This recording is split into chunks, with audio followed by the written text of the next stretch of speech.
एवं निशम्य कपिलस्य वचो जयित्री साकर्दमस्य दयिताखिलदेवभूति विस्त्रस्त्रमोहपटला तमभिप्रणम्य तुष्टावतत्तविषयांकितचित्रभूमिम्। भगवत प्राप्ति के अनेक साधन बताते हुए कपिल भगवान माँ को समझाया बुझाया। इस कपिल गीता का विश्राम करते हैं। जो इस कपिल गीता को इसे कपिल गीताष्टाध्यायी कहते हैं। 8 अध्यायों में कपिल भगवान ने अपने माँ को बहुत सुंदर संबोधित किया है। और फिर अकोतिम देवभूतिम चो प्रसूतिरितिरुविश्रुता। प्रसूति नाम की बेटी प्रजापति दक्ष को दिया गया है। दक्ष और प्रसूति के संयोग से यज्ञ भगवान दक्ष और प्रसूति के संयोग से सती जी का जन्म होता है। आदि शक्ति महामाया मां भगवती सती का जन्म। सती पली पोसी बड़ी हुई। जब विवाह के योग्य हुई प्रजापति दक्ष ने सती का ब्याह भगवान शंकर के साथ में संपन्न किया है। यद्यपि सती का ब्याह प्रजापति दक्ष भगवान शंकर के साथ नहीं चाहता था, लेकिन देवताओं के आग्रह करने पर कर दिया। सती भगवान शिव के साथ में कैलाश में आनंद के साथ में निवास करती। एक बार तीर्थराज प्रयाग में कुंभ पड़ा। उस कुंभ में भगवान शंकर पधारे। एक सभा थी देवताओं की सभा में भगवान शिव हैं और साथ में सभी देवता भी विराजमान हैं। संयोग से प्रजापति दक्ष आ रहे हैं। सभी ने उठ के दक्ष प्रजापति का सम्मान किया, लेकिन शंकर भगवान नहीं आए। शंकर भगवान नहीं खड़े हुए। प्रजापति दक्ष को इस बात का बड़ा अनुचित लगा कि सब मेरा सत्कार कर रहे हैं और ये मेरा जमाई ही मेरा सत्कार नहीं कर रहा। तो प्रजापति दक्ष भरी सभा में भगवान शंकर की घोर आलोचना। अरे शमशान में रहने वाला, नरमुंडों की माला पहनने वाला, भूत प्रेतों के बीच में रहने वाला ये शिव कोई व्यवहारिक बातें नहीं जानते।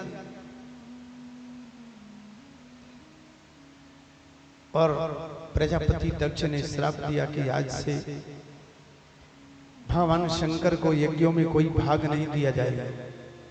भगवान को बहुत प्रलाप करते हुए भगवान का बहुत अपमान किया। लेकिन देवियों, प्यारे बंधियों, ध्यान से सुनिए। शंकर भगवान को इतना घोर अपमान प्रजापति दक्ष ने किया, लेकिन शंकर भगवान कुछ नहीं बोले। क्यों नहीं बोले? ये मेरे पत्नी के पिताजी, मेरे ससुर, ससुराल वालों का कितना सम्मान करना चाहिए भोले बाबा ने बताया। ससुर साहब को जितेंद्र जी कह रहे हैं, इसलिए हम भी बड़ा सम्मान कर रहे हैं, आदर करना ही चाहिए। नात रिश्तेदारों का सम्मान करना ही चाहिए। प्रजापति दक्ष बोलते गए, शंकर भगवान एक शब्द नहीं बोले। वो अवसर पूरा हुआ और भगवान चले गए कैलाश। कैलाश में जाकर के भी सती से एक शब्द भगवान शंकर ने नहीं शिकायत कि तुम्हारे पिताजी ने मेरा इतना बड़ा अपमान किया। एक शब्द नहीं, लेकिन मन बड़ा अशांत है, बहुत अशांत। भाई झगड़ा भी हो तो झगड़े में बराबर का झगड़ा हो तो बराबर दोनों पक्षों को संतुष्टि होती कि वाद विवाद बराबर हो, और एक पक्ष कुछ कहता रहे दूसरा शांत रहे, तो शांत वाले को जरूर कष्ट होता है कि मैंने कुछ कहा नहीं, मुझे व्यर्थ में ही सब बातें कही गई। वही बात भगवान शंकर की मन में टीस, मैंने कुछ नहीं कहा, इतना बड़ा अपमान, मेरा घोर अपमान हुआ, शांति कहाँ मिले? भोलेनाथ विराजमान है ना, तो भोलेनाथ की कथा आई है तो थोड़ा कहते हैं, बड़े ध्यान से सुनिए। भोले बाबा ने मन में विचार किया, मन की शांति होती है कथा से, तो कहीं कथा सुनने के लिए चले। कहाँ आए? नासिक पंचवटी। आते समय सती से कहे आप भी चलेंगे।